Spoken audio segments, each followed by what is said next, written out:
சோறாக்கவே தண்ணி இல்ல, சோடி ஆட்டம் போறீங்களோ? ஒழுங்கா தண்ணி எடுக்கல, விளக்கமாறு எடுத்து வெளுத்து வாங்கிருவேன். காலங்காத்தால நையி நையின்னு இருக்கு. ஐயோ அம்மா அடிக்குமே.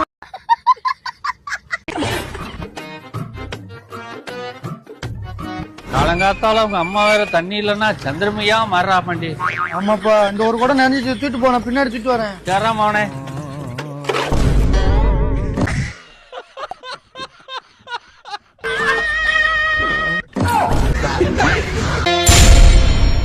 பார், முழுசா சந்திரமுகியா மாறி இருக்கிறவன் மனைவி கங்காவை பார்.